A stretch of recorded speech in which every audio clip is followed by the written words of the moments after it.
É, eu tenho, Marcos, aí duas linhas de ação aí para esse término aqui de N1. Eu quero falar com vocês hoje, sair um pouco lá da teoria e deixar a aula um pouquinho mais apimentada, vamos dizer assim, um pouquinho mais dinâmica, né? Usem o nome que quiserem, né? Nós vamos fazer algumas contas. Eu acho que isso deixa um pouco mais legal a questão, né? Deixa eu perguntar uma coisa para vocês, para eu saber o quanto eu vou me aprofundar ou não no diagrama de dispersão. Vocês se lembram de alguma forma, lá em estatística, de terem calculado a regressão linear? Eu não lembro, professor. Marcos não lembra. Mais alguém que teve aula de estatística? Pois não. Eu também não lembro não, professor. Tá. Ok. Por que a pergunta? A qualidade, o controle da qualidade, uma das eras dela foi a era do controle estatístico do processo. Então, tivemos a era da inspeção, do controle estatístico, estamos na era da qualidade total. Só que as eras, falando em qualidade, elas não acabam assim. Agora eu não faço mais inspeção. Não, o controle estatístico continua fazendo inspeção. A qualidade total, todos os processos têm uma medição.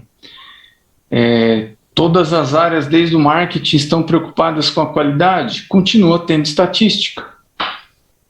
Então, é um conhecimento que é como uma escada. Eu não jogo fora o primeiro degrau. Eu preciso que o primeiro degrau esteja lá para eu ir para o segundo degrau. Fui para o segundo degrau, vou para o terceiro. Eu não posso destruir os dois primeiros degraus, né? Senão a escada pode cair. Então, geralmente o conhecimento em todas as áreas sérias, tá? Em todas as áreas sérias, reconhecem a importância do que veio antes e dali melhora ou constrói. Só se destrói quando aquele conhecimento prévio realmente não tem a razão de ser. O que existe, tá? Uma ciência ou outra, tem uma teoria ou outra que acabou não explicando bem a realidade, mas na grande maioria a evolução humana se dá pelos passos e degraus sucessivos, né? A gente não joga fora o passado. Pois bem, professor, então a gente vive no passado? Não. A gente aproveita o conhecimento prévio e ganha novos conhecimentos, né? Mas é sempre assim, senão estaríamos ainda fazendo lenha, fazendo fogo no meio do mato para esquentar carne, né? A gente tem um fogão, a gente usa o fogão em casa. Então,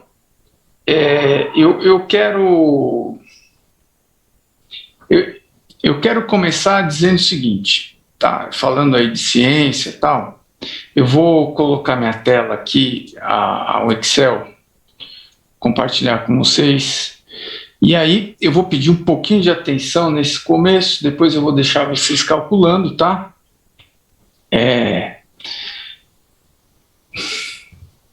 Professor, então vamos lá. Pois não. é isso. No final da aula, depois você abre o arquivo que eu te mandei semana passada, porque você falou que era para mim fazer vendo o vídeo, só que eu fiz certinho vendo o vídeo. Ok. ok. Obrigada. Então, vamos lá. Então, no fim da aula, eu faço a chamada. Depois que eu liberar todo mundo, eu vejo o seu caso, tá bom, Thais? Tá bom, professor. Vamos lá. Uma das questões mais importantes aí das ciências, de uma forma geral, é vocês conseguirem relacionar causas e efeitos, tá?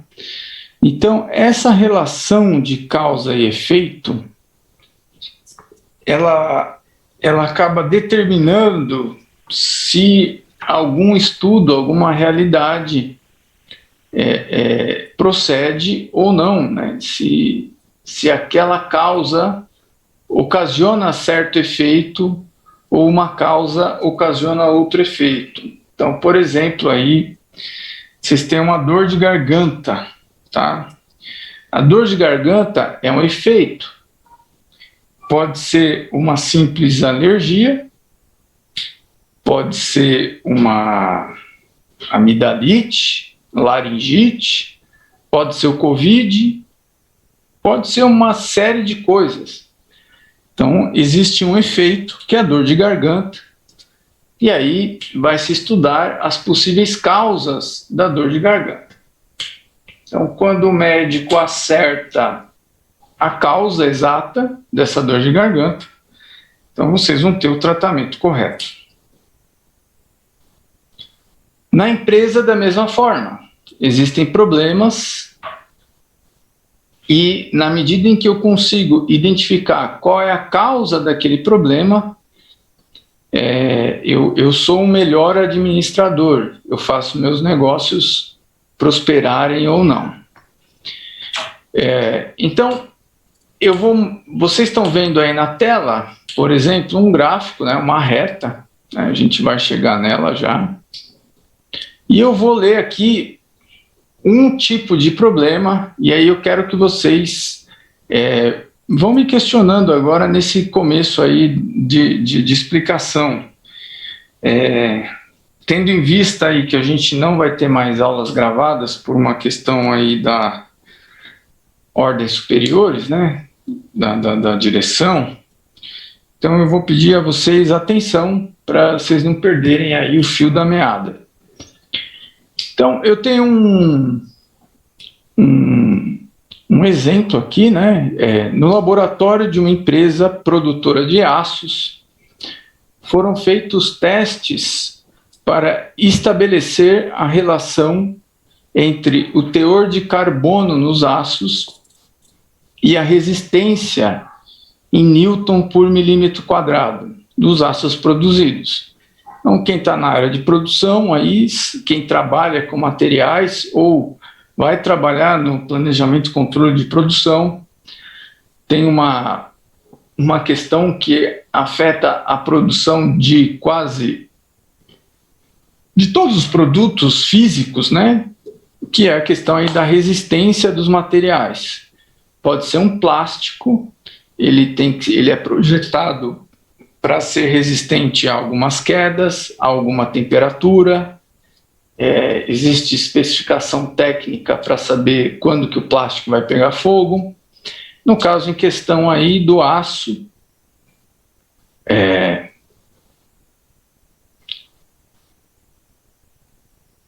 quanto mais puro é o aço, né, quanto menos carbono ele tem, menos ele enferruja. Só que isso não quer dizer, por exemplo, o que é o aço inoxidável, né? O aço inox é um aço que, em tese, não enferruja, porque ele tem teores mínimos ou zero de carbono. Só que o aço carbono misturado com aço, ele dá outras resistências que só o aço inox não dá. Então, o aço usado na construção civil tem carbono, ele precisa aguentar peso, ele precisa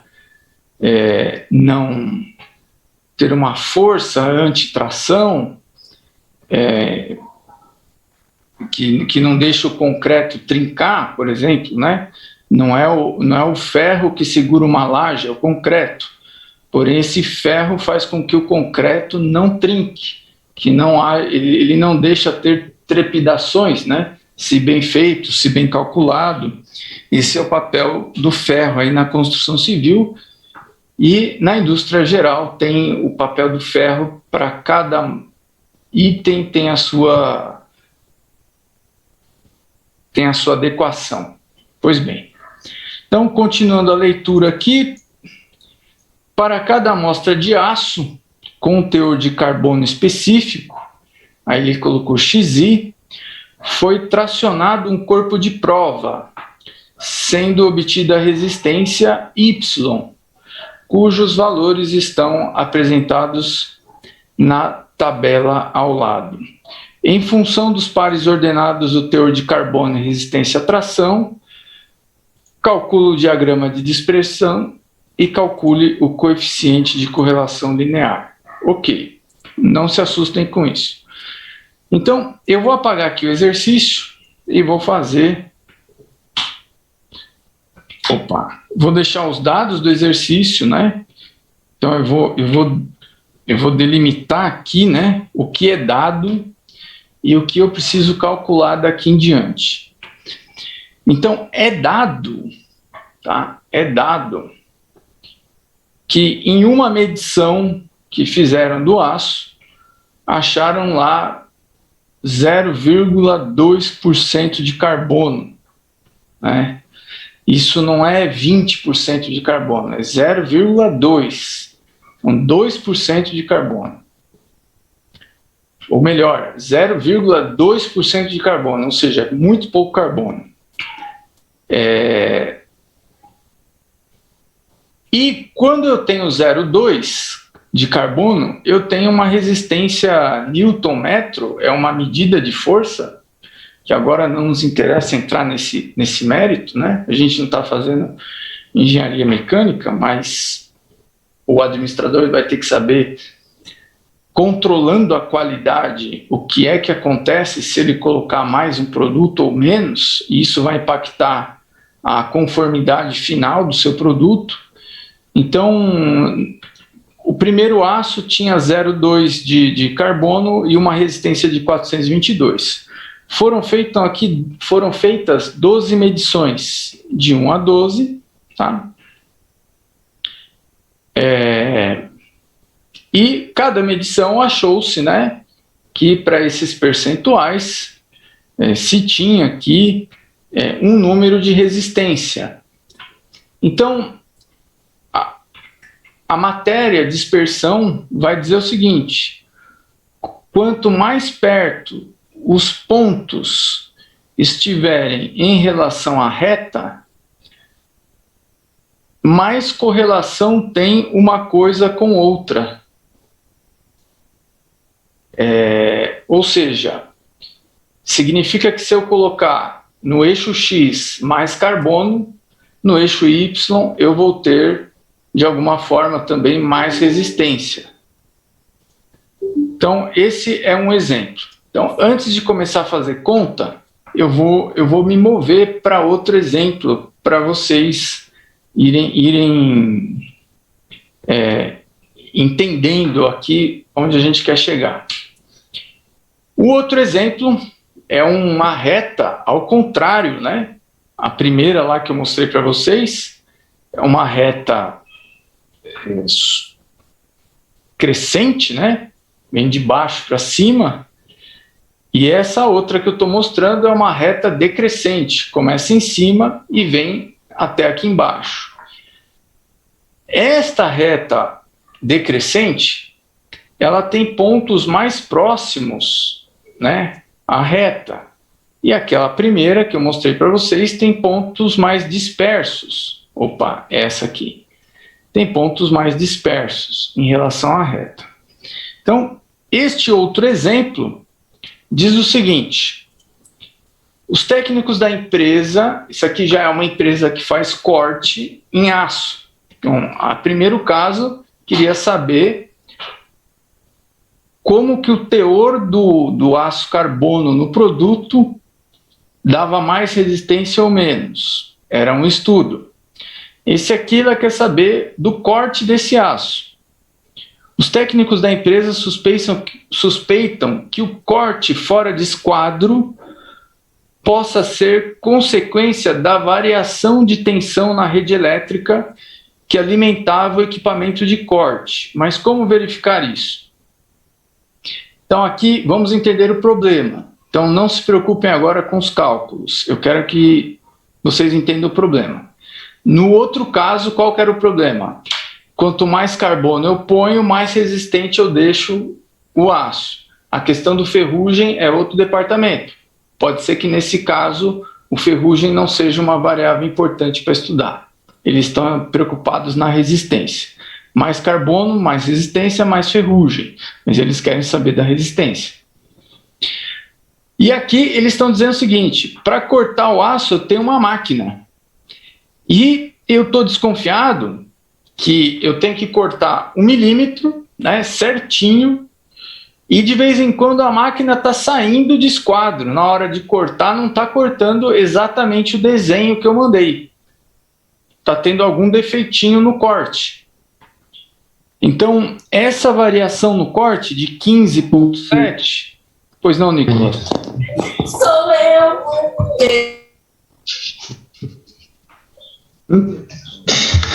Esses bagulho muito engraçado.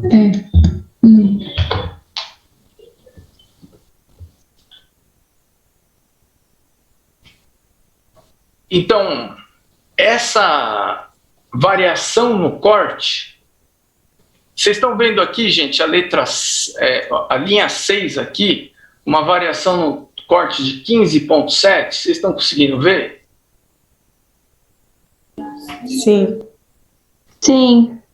Obrigado. Esse 15,7 quer dizer micrômetro, tá? Então, só para vocês entenderem, micrômetro é 1 milímetro dividido por 10. Então, você tem 1 centímetro, 1 milímetro, e 1 milímetro dividido por 10 vai dar lá 1 micrômetro. Nesse caso aqui, ele tem 15 micrômetros, quer dizer que é 1,5 milímetro. Veja bem, não é uma diferença de corte de 1,5 centímetro, é de 1,5 milímetro. Quero que vocês visualizem isso, tá? Pode dar uma diferença, às vezes, de 1 milímetro em determinado corte? Pode, porque esse equipamento vai ser acoplado em outra máquina que suporta uma variação de até 1,5 milímetro, de até 2 milímetros, de até 1 milímetro. Então, cada cliente tem o seu máximo e mínimo de variação suportado. E a qualidade se preocupa muito com isso, porque são essas pequenas medidas que fazem com que um produto seja aceito numa empresa ou não, ou sejam reprovados, né? Saiam aí da especificação.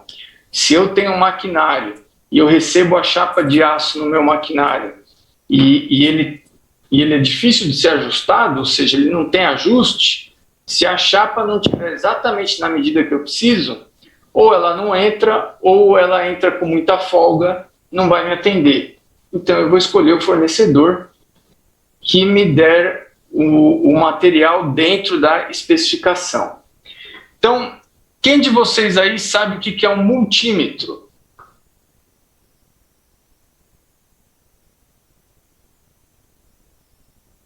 Professor, eu já ouvi. O quê? Eu quero, professor.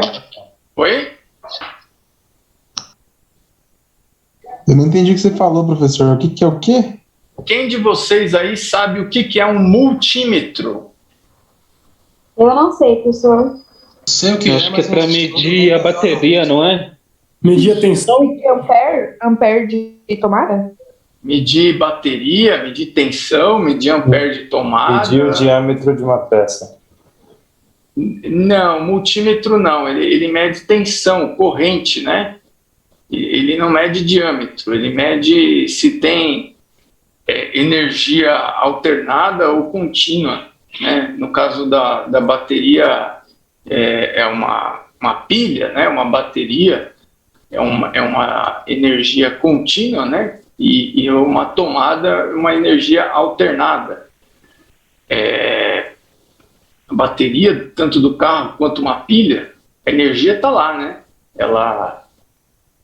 Ela tem uma forma de abastecer os equipamentos que estão ligados nela.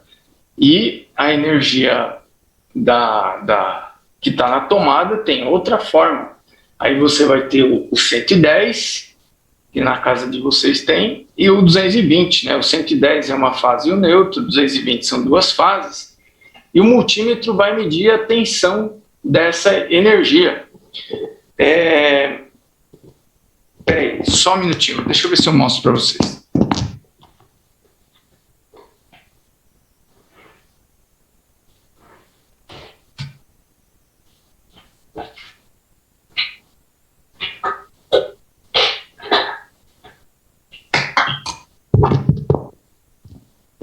Ó, eu tenho em casa, mas nas empresas usam mais do que em casa, tá?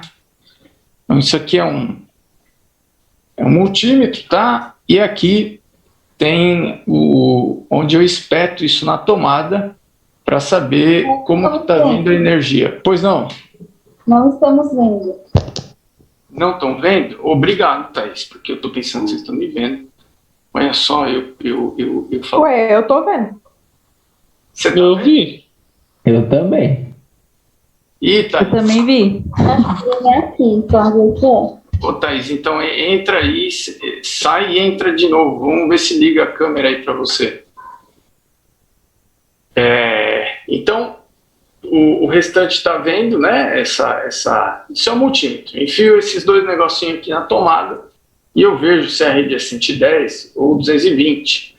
Se é 110, ela pode estar dando 109, 108, 115, se é 220, pode estar dando 227, 218, a gente recebe energia da rua, né?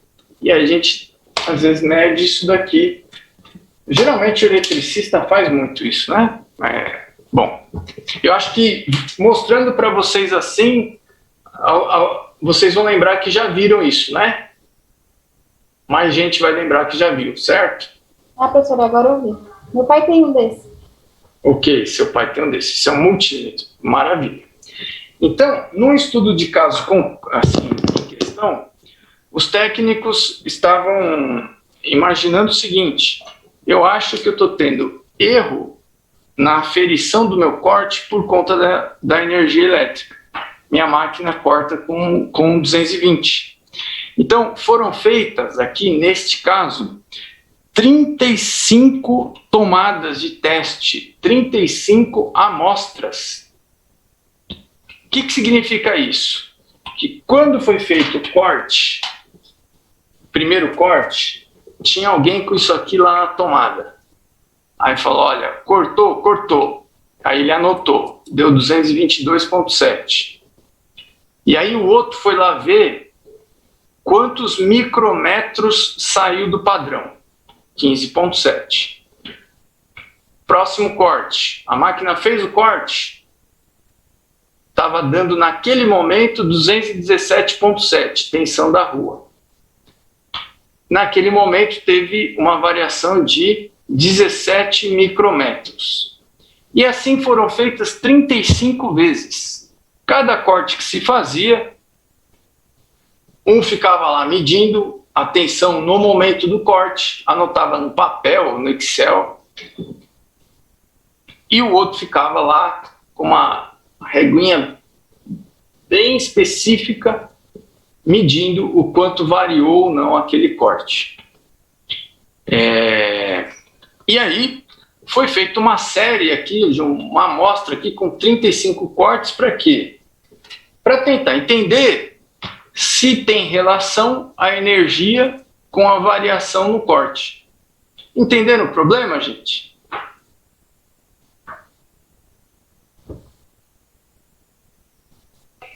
Sim, professor. Professor. Então, foi descoberto o quê? Olhando o gráfico, depois a gente vai fazer as contas, lógico, mas foi descoberto o quê? Que para cada volt no X aqui, eixo X, abscissa, eixo Y, ordenada, né? O cartesiano lá, o gráfico cartesiano, lá, o plano cartesiano, que vocês aprenderam no ensino médio. Em algum momento falou-se lá de plano cartesiano, X, Y. Então, a cada um ponto a mais de voltagem, se percebe que o erro, a variação do corte diminui.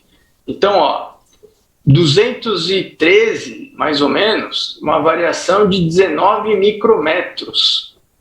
218 já tinha uma variação de 17 micrometros. E 224 teve uma variação já de 15 micrometros. Vamos supor que o meu cliente aceite entre 14 e 16 essa variação. Que a perfeição é difícil chegar, às vezes, com materiais maiores, duros.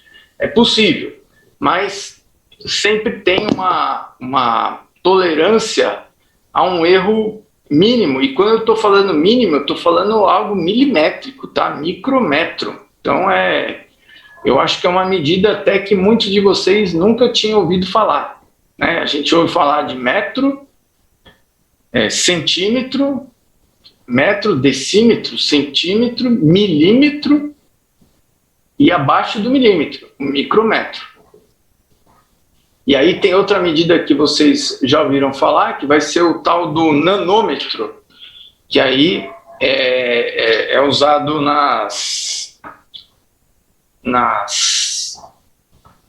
nos equipamentos eletrônicos, né? Processo de fabricação de chip celular, eles usam um processo de fabricação tão reduzido que chega a ser uma fração de um micrometro.